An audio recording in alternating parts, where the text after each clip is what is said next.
karena perlu kalian syukuri ya, kalian sedang berada di sekolah terbaik di Sumatera Selatan ini. Jadi kalian patut berbangga dan tidak ada sedikit pun hal di Jubel ini yang tidak akan mendidik kalian ke depannya gitu.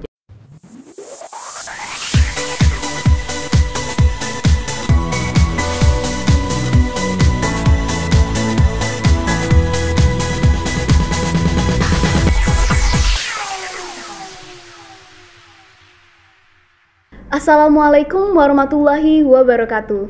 Halo Sobat Jubel, kembali lagi di podcast Jubel Inspiratif yang selalu mengundang tamu-tamu menginspirasi bersama dengan saya, Ririn Wijaya, Duta Literasi SMA Plus Negeri 17 Palembang. Pada kesempatan podcast Jubel Inspiratif pada kali ini, kita sudah kedatangan salah satu alumni dari 17 yang sudah sukses dan juga berprestasi, yang juga pastinya menginspirasi. Beliau ini merupakan seorang anggota DPD MPR Republik Indonesia perwakilan dari Provinsi Sumatera Selatan. Langsung aja kita sapa dan kita kenalan dengan kakak yang menginspirasi satu ini. Langsung aja kita sambut Kak Jialika Maharani SIKOM. Assalamualaikum Kak Jia. Waalaikumsalam warahmatullahi wabarakatuh. Apa kabarnya Kak? Alhamdulillah sehat. Rin, gimana kabarnya? Alhamdulillah Kak, aku juga sehat pastinya, alhamdulillah. Bagaimana Kak, kembali lagi ke Jubel dengan Kak Jia yang terbaik dari versi Kak Jia sendiri, dengan alumni yang berprestasi gitu Kak. Gimana rasanya lagi kembali ke Jubel? Amin. Jadi kemarin memang sempat ada reuni kan, kemarin banget ada acara reuni terus ngeliat Jubel, karena sebelumnya juga sudah beberapa kali datang ke Jubel sih, cuman mungkin sekitar tahun lalu ya. Jadi baru datang ke Jubel lagi kemarin dan ngelihat kondisi Jubel sekarang udah keren banget ya. Jauh berubah drastis pasti. Berubah drastis banget. Jadi waktu aku masuk aja udah banyak pembangunan ya, dan sekarang lebih banyak lagi, gedung-gedung udah pada baru. Teman-teman di angkatanku yang datang kemarin juga udah pada kaget banget kan ketemu lagi dengan kondisi Jubel juga yang versi terbaik dari Jubel sekarang gitu. Jadi ya alhamdulillah lah udah masih bisa dikasih kesempatan untuk bisa ke Jubel lagi, udah bisa dikasih kesempatan untuk ngobrol sama Ririn di sini, cerita-cerita sama sobat Jubel. Jadi senang banget pasti ya sekarang. Yang paling dirindukan tuh apa Kak dari 17 gitu?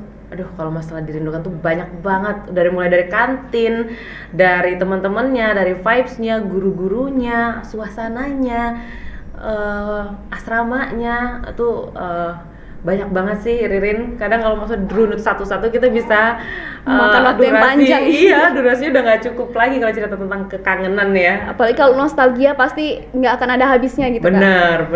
Dan Jubelnya termasuk sekolah yang unik banget ya, karena kita asrama. Lekat banget dengan yang namanya jiwa Korsa, terus belajar terus, karena kita bahkan ada berbagai KBM malam, KBM inilah, KBM itulah. Jadi emang sekolah yang benar-benar menurut aku memaksimalkan potensi murid dan siswa-siswinya sih. Iya betul sekali Kak. Sekarang ini kan Kak Jia berprofesi sebagai anggota DPD MPR RI. Betul. Nah itu bagaimana Kak cerita singkat atau sederhananya nih dari setelah lulus SMA terus sekarang menjadi seorang anggota DPD MPR? Oke, kalau bicara tentang masuk ke dunia politik ya, masuk ya menjadi anggota DPD dan MPR RI, kalau ditanya apakah memang benar cita-cita dari kecil, aku bisa bilang enggak sih, karena memang ya cita-cita dari kecil apa sih, mau jadi dokter, mau jadi polisi, mau jadi banyak lah, tapi tidak terbesit untuk menjadi seorang politisi gitu. Cuman seiring berjalannya waktu, terus juga masuk Jubel apalagi. Di Jubel ini aku ikut jurnalistik, jadi aku merasa kayaknya passion aku itu di dunia ini deh gitu. Di samping memang keluarga besar itu berbackground latar belakang di dunia politik gitu kan. Jadi memang ada mentor yang ibaratnya mengajari gitu, memberikan insight di dalam dunia ini. Jadi ketertarikan itu ada, cuman memang pada saat sekolah itu belum begitu into it. Nah, tapi ketika sudah kuliah, setelah lulus dari Jubel, memutuskan untuk masuk jurusan komunikasi. Masuk jurusan komunikasi, menjalani perkuliahan di jurusan komunikasi. Nah, aku merasa jurusanku ini, apa yang aku pelajari ini relate dengan dunia ini, bisa aku aplikasikan di dunia ini gitu. Dan pada saat kuliah semester akhir aku itu ada TKA yang kita tugas akhir gitu. Nah, itu tentang organisasi kepemudaan. Nah, disitulah aku intensitas ketemu masyarakat, terus meneliti organisasi kepemudaan, ikut dalam berbagai organisasi-organisasi. Jadi intensitasnya jadi tinggi. Nah, dari situlah aku merasa ketertarikan di dunia sosial itu tinggi sekali, dan kemudian ada dorongan dari teman-teman, Mbak Jia kenapa nggak ikut jejak keluarga gitu kan, udah terjun ke dunia politik dan Mbak Jia tuh mau untuk ikut terjun ke organisasi seperti ini, kenapa nggak sekalian diaplikasikan untuk bisa menjadi wakil kami di pusat sana gitu. Cuman pada saat itu kan usia masih 21 tahun ya kalau nggak salah. Masih aku merasa kayaknya nggak mungkin karena dunia politik kan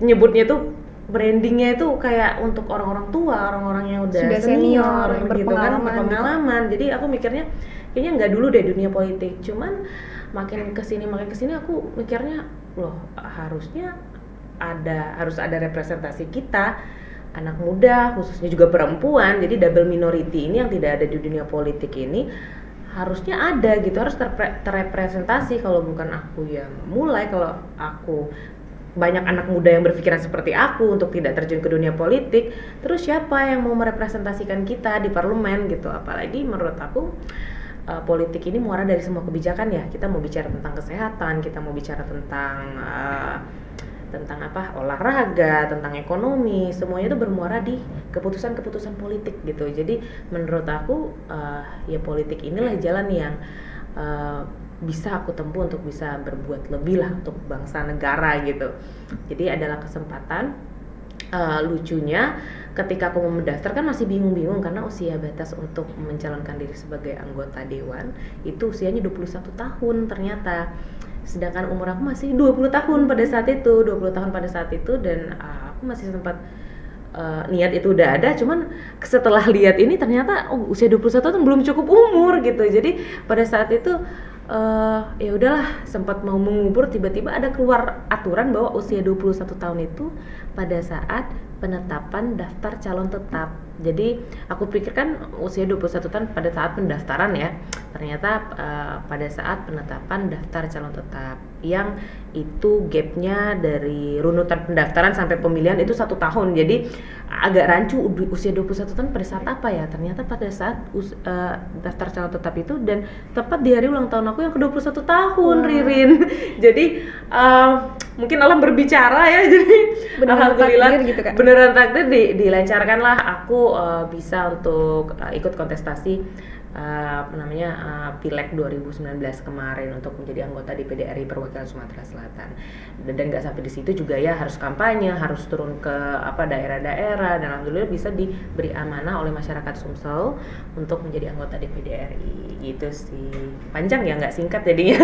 Nah, Kak Jia ini juga dapat rekor muri sebagai anggota DPD MPR RI termuda sepanjang sejarah, betul Kak? Iya betul, makanya itu yang luar biasa cerita di balik kenapa bisa jadi anggota DPD MPR RI termuda, karena ada hal itu gitu, karena pas banget pada usia aku 21 tahun gitu. Nah, itu gimana rasanya Kak memegang sebuah rekor muri sebagai anggota DPD MPR RI termuda? Okay. Apakah tidak diremehkan oleh anggota-anggota yang lainnya?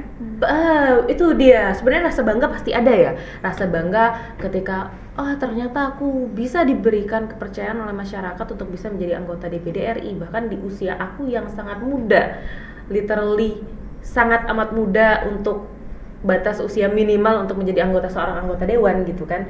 Cuman di sini juga ada challenge buat aku, tantangan buat aku untuk membuktikan bahwa aku bukan sekedar muda aja gitu. Emang harus ada inovasi, harus ada ide-ide baru, harus ada perbedaan di antara yang lain gitu. Jadi itu tantangan yang cukup berat ya, karena memang ketika aku masuk di dunia politik yang notabene adalah dunianya orang-orang yang mungkin sudah pengalaman, dan boleh aku kasih gambaran bahwa di Komite 1 DPD RI tempat aku bernaung sekarang itu ada yang mantan gubernur 2 periode, ada yang mantan anggota DPD RI juga, mantan anggota DPR RI, ada mantan ketua MK Prof Jimli, ada banyak profesor, ada banyak doktor di sana, dan aku harus mengaccelerate diri aku untuk bisa sejajar dengan mereka karena aku mengemban jabatan yang sama seperti mereka gitu. Itu yang bikin aku merasa kadang sedikit bilangnya shaking gitu. Aduh, harus gimana nih beradaptasi sama teman-teman ya. Tapi alhamdulillah ya, namanya aku tidak harus sama seperti mereka karena aku pun di sini ya mempresentasikan kaumku, perempuan dan anak muda gitu. Jadi aku tidak memforsir diri aku untuk harus sama seperti mereka, tapi ya aku memberikan versi terbaik untuk tugas dan tanggung jawabku sekarang. Dan ya kuncinya terus mau belajar sih. Alhamdulillah teman-teman di anggota DPD RI sangat membuka diri untuk bisa aku berdiskusi, menimba ilmu sebanyak-banyaknya dari mereka itu sih. Oke, baik. Wah, pengalaman yang benar-benar luar biasa. Nah, sekarang ini kan anak muda ini Kak benar-benar, atau kalangan milenial gitu, benar-benar didorong untuk ikut dalam pemerintahan dan aspek-aspek negara yang lainnya juga. Itu kenapa Kak anak muda ini harus ikut dalam politik, harus ikut terjun dalam politik? Contohnya Kak Jia sekarang. Itu kenapa Kak? Nah, apa pentingnya gitu? Seperti yang aku bilang pada awalnya tadi, aku juga sempat berpikiran seperti yang Ridin pikirkan, atau mungkin anak muda di luar sana pikirkan, bahwa apa sih politik itu kan buat orang-orang tua, orang-orang senior, atau orang-orang yang sudah berpengalaman, biarkanlah mereka saja gitu. Cuman makin kesini aku merasa ya kalau negara ini terus dikelola oleh teman-teman yang mungkin ya sudah senior gitu, orang-orang yang mungkin jauh di atas kita, terus siapa yang merepresentasikan diri kita? Sedangkan Indonesia udah mengalami bonus demografi di mana angkatan kerjanya lebih besar gitu kan, bahkan mencapai 70% lebih gitu. Nah, siapa yang akan merepresentasikan mereka ini di parlemen, di dunia pemerintahan gitu? Siapa? Masa ibu senior kita kan harus ada representasinya juga. Itu kenapa harus anak muda juga terjun ke dunia politik, karena kembali lagi muara dari semua kebijakan. Kita berbicara tentang aspek manapun, semuanya itu dipengaruhi oleh yang namanya keputusan politik gitu. Jadi menurut aku itu kenapa kita harus anak muda harus terjun ke dunia politik. Lalu Kak, setelah generasi milenial ataupun anak muda ini terjun ke dalam dunia politik, apakah ada perubahan setelah itu? Apakah bisa mengurangi kasus-kasus ya korupsi? Karena kan kasus-kasus seperti itu sebenarnya tidak bisa dipungkiri masih ada di Indonesia, begitu Kak? Benar-benar. Dan diharapkan seperti itu. Dan saya sudah melihat fenomena yang sekarang di mana anak muda terjun. Anak-anak muda menurut aku cenderung lebih memiliki idealisme ya, memiliki kemampuan ide-ide baru, kreativitas dapat kita katakan, sehingga itu bisa diaplikasikan dalam pemerintahan kita. Terbukti sekarang menteri-menteri sudah banyak yang muda-muda gitu. Begitu juga keputusan-keputusan mereka, dan itu mempengaruhi teman-teman kita yang senior-senior yang berada di parlemen juga, berada di dunia pemerintahan, di dunia politik juga, mengubah praktek-praktek politik juga. Ada orang-orang yang membuat keputusan-keputusan yang pro kepada anak muda, kemudian juga cara-cara pendekatan ke anak muda gitu. Jadi menurut saya dengan terjunnya anak muda di dunia politik itu sudah memberikan warna barulah terhadap dunia pemerintahan di Indonesia ini. Oke, selanjutnya nih Kak, tentang potensi anak muda di kalangan politik itu bagaimana Kak? Apakah nantinya akan tergerus atau cuman sekarang aja, atau malah semakin besar ke depannya?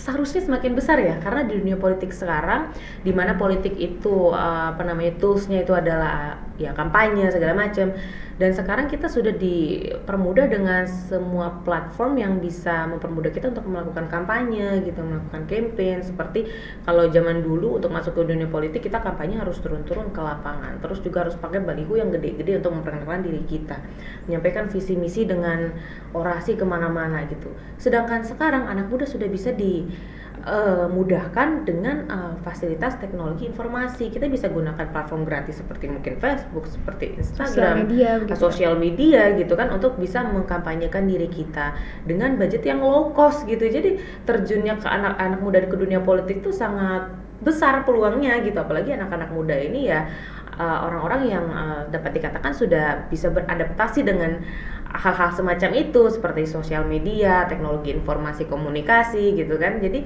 harusnya ya anak muda bisa mengambil kesempatan ini yang sebesar-besarnya dan seluas-luasnya gitu. Tapi sebagian besar juga anak muda ini ada yang masih acuh tak acuh atau nggak peduli nih Kak sama kondisi politik di Indonesia. Nah itu gimana Kak cara dari Kakak sendiri kan sebagai anggota DPD MPR RI ini merangkul pemuda untuk ayolah peduli nih sama Indonesia, apalagi sama kondisi politiknya.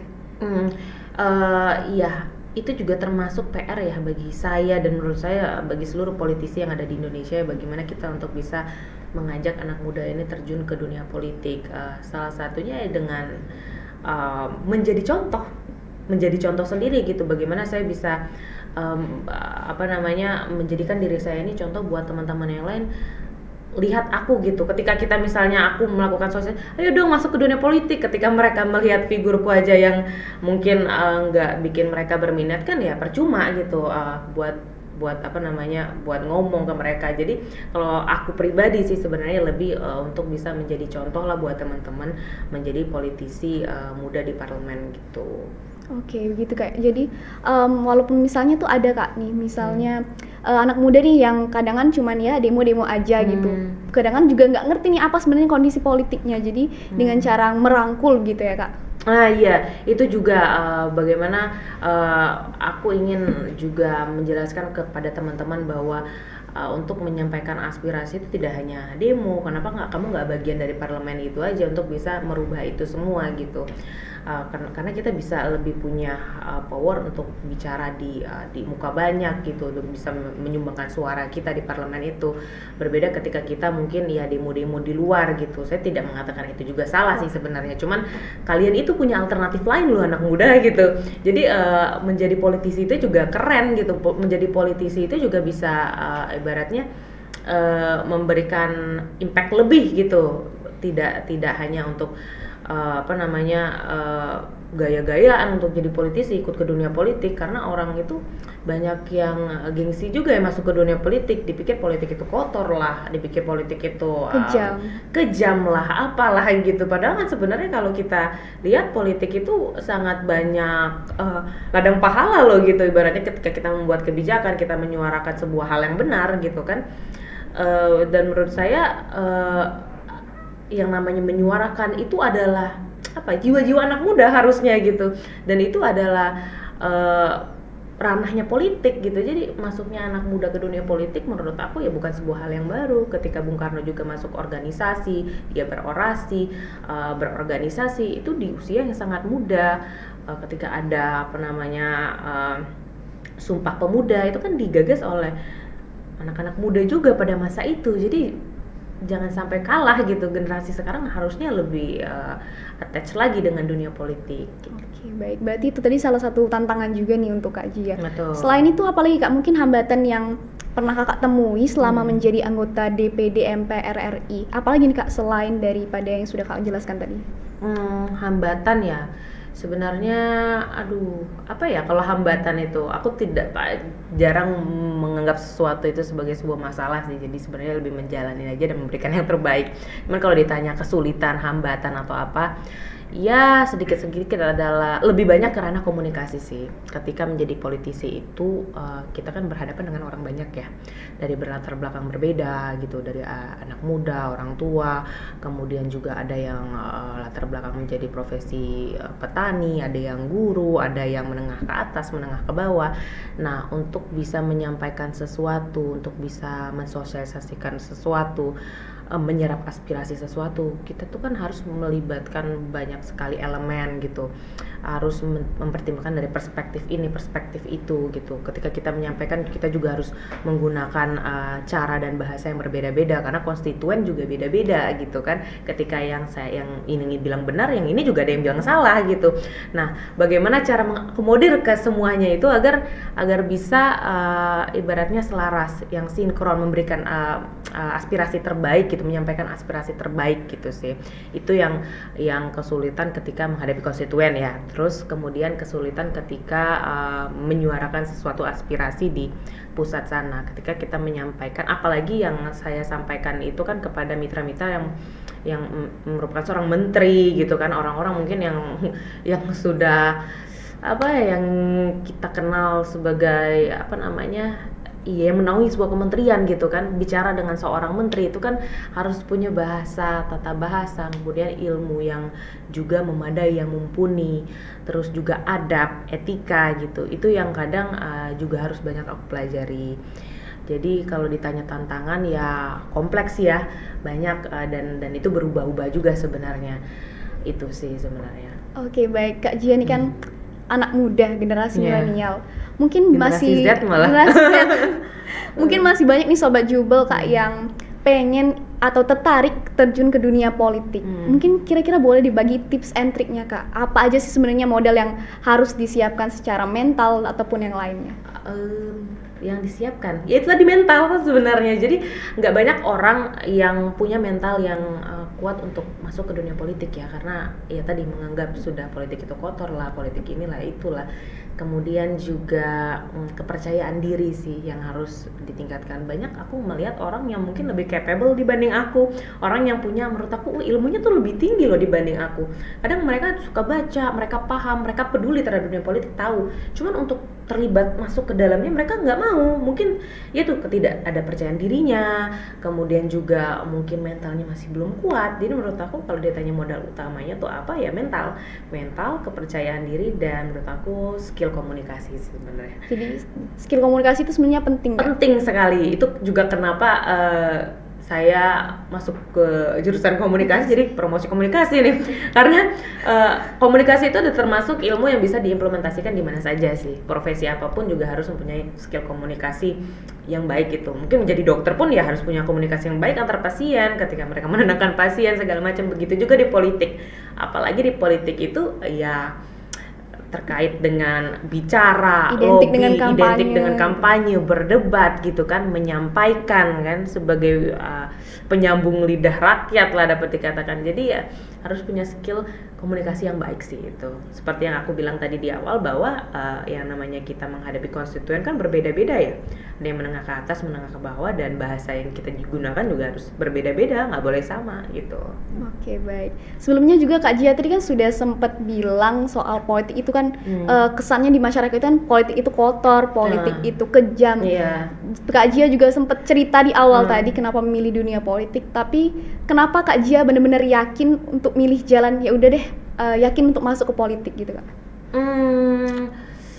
Yakin untuk masuk ke dunia politik ya, karena nggak memungkiri sebenarnya yang pertama kali untuk merekomendasikan ada teman-teman organisasi. Dulu saya sampai sekarang juga sebenarnya menjadi anggota Karang Taruna, berawal dari organisasi. Jadi saya pesan buat teman-teman yang mau masuk dunia politik juga harus aktif dalam bidang non akademik juga seperti organisasi ini, karena kita nggak tahu nih jalan sukses kita dari siapa gitu. Jadi berasal dari organisasi, networking tadi, mereka lah yang ibaratnya mendorong dan bahkan mengumpulkan suara untuk saya mencalonkan sebagai calon independen di DPD RI, menjadi wakil mereka gitu.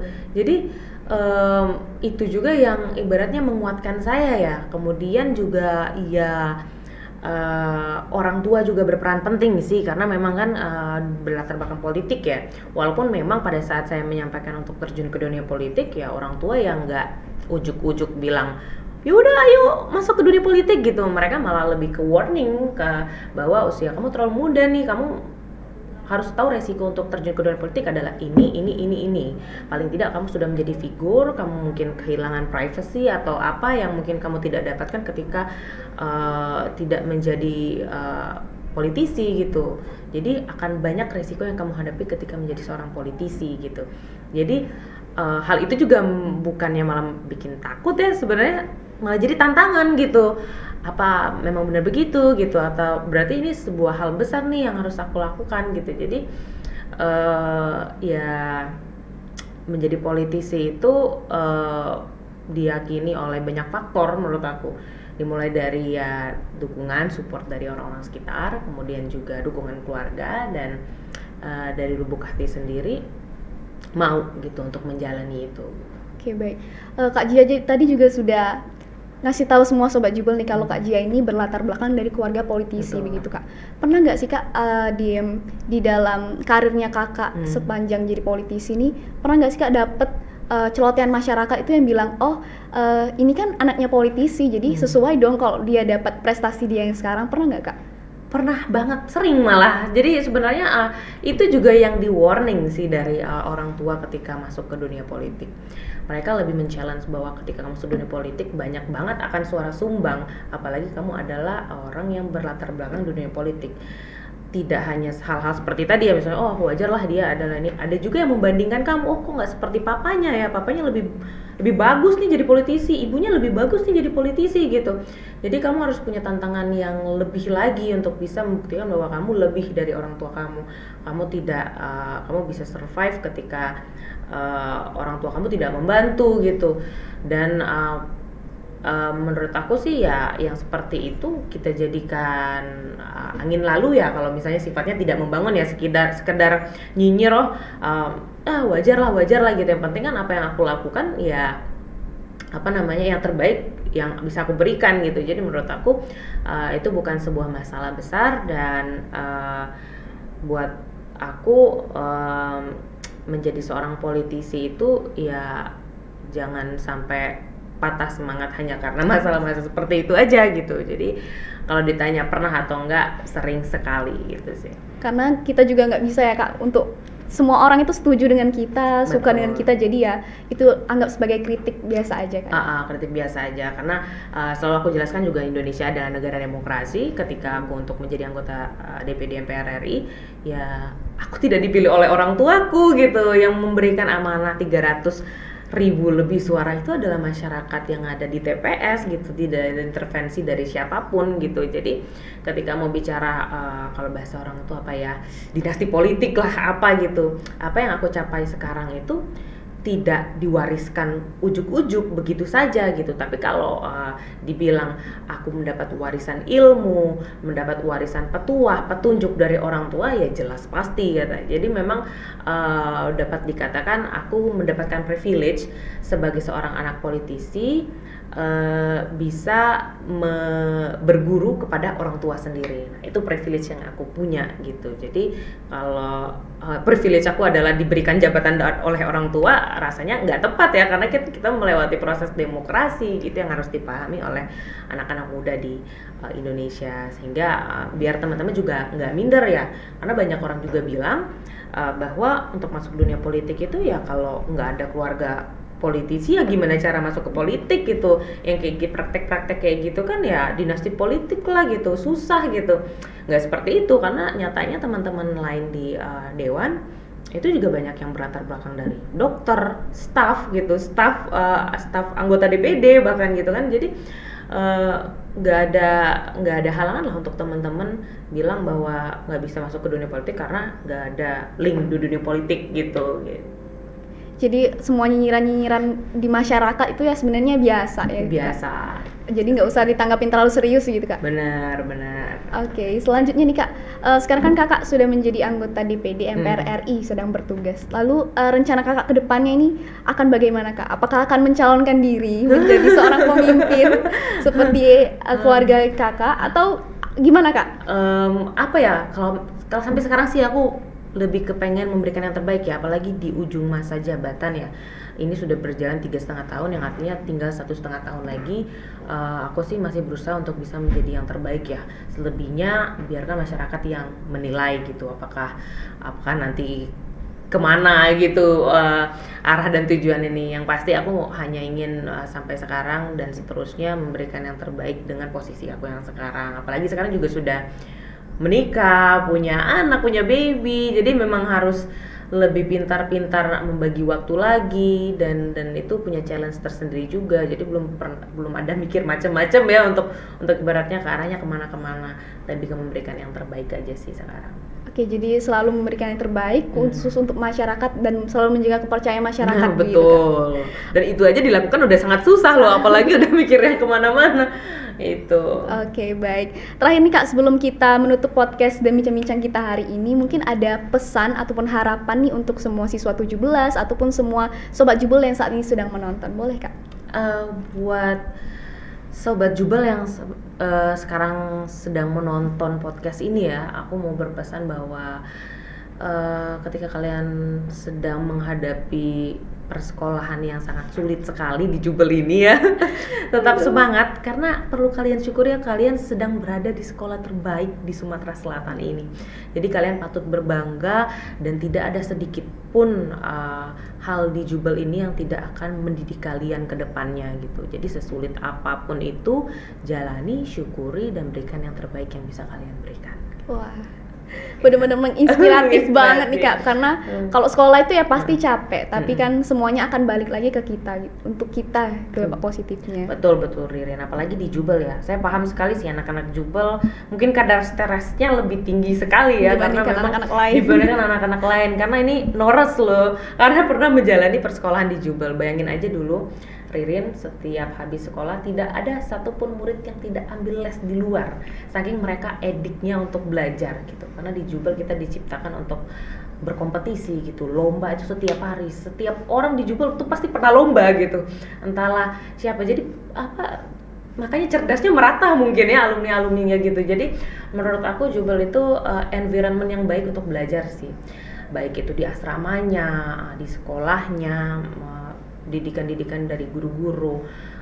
Jubel itu sangat luar biasa ya, apalagi di asrama. Kalau musim UTS, UAS itu masjid penuh. Kenapa namanya Babul Ilmi? Karena pintu ilmu ya, pintu ilmu itu dimana semua orang tidak hanya beribadah tapi juga belajar gitu. Jadi sambil tadarusan, habis itu buka buku, belajar gitu. Itu fenomena di Jubel yang udah biasa banget. Tapi dari semua program, dari semua kebiasaan itulah yang menjadikan alumni kita sukses. Salah satunya Kak Jia seperti sekarang. Amin. Udah berprestasi, masih muda. Aduh, bener-bener inspiratif bagi kami semua. Aduh, melayang nih, terbang nih jadinya. Oke, terima kasih banyak Kak Jia sudah ngobrol bincang-bincang bareng saya hari ini. Terima kasih juga sudah meluangkan waktunya di sela-sela kesibukannya hadir kembali ke 17, hadir di podcast Jubel Inspiratif. Saya makasih banget buat Ririn nih udah berkenan untuk mengundang ke sini. Aduh, saya yang merasa terhormat ini Kak. Semoga Kak Jia kedepannya semakin sukses karirnya, semakin menjaga kepercayaan dari masyarakat. Amin. Semoga Kak Jia juga selalu sehat. Amin. Ya rabbal alamin. Terima kasih juga kepada semua Sobat 17 Inspiratif yang sudah menonton episode kali ini. Saksikan episode Jubel Inspiratif berikutnya yang selalu mengundang tamu-tamu menginspiratif. Belajar bersama, maju untuk semua, kita pasti bisa. Wassalamualaikum warahmatullahi wabarakatuh.